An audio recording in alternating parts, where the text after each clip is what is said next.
কর্মফল ভোগ করতেই হবে, আপনি যত বড়ই মহারথী হন না কেন। কর্ণের রথের চাকা মাটিতে বসে গেলে তিনি তা মাটি থেকে তোলার জন্যে রথ থেকে নিচে নামেন। এমন সময় তিনি নিরস্ত্র ছিলেন। ভগবান শ্রীকৃষ্ণ তৎক্ষণাৎ অর্জুনকে কর্ণের উপর বাণ মেরে হত্যা করার নির্দেশ দেন। অর্জুনও ভগবানের কথা মতো কর্ণকে লক্ষ্য করে একের পর এক বাণ নিক্ষেপ করে, যা কর্ণ যে ভয়ঙ্করভাবে বিদ্ধ হয়ে এতে কর্ণ মাটিতে লুটিয়ে পড়ে।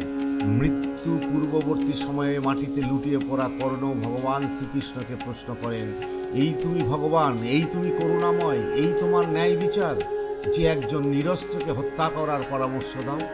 সচ্চিদানন্দময় ভগবান শ্রীকৃষ্ণ স্মিত হেসে জবাব দেন, চক্রবুদ্ধে অর্জুন পুত্র অভিমন্যু নিরস্ত্র হয়ে গিয়েছিল যখন সকলে মিলে তাকে নৃশংসভাবে হত্যা করেছিলে, তার মধ্যে তুমিও ছিলে। তখন তোমার এই ধর্মজ্ঞান কোথায় ছিল কর্ণ? এ জগতে যে যে রূপ কর্ম করবে আমিও তাকে সেই রূপ কর্মফলই প্রদান করি, ইহাই আমার বিচার। অতএব কর্ম করুন ভেবেচিন্তে।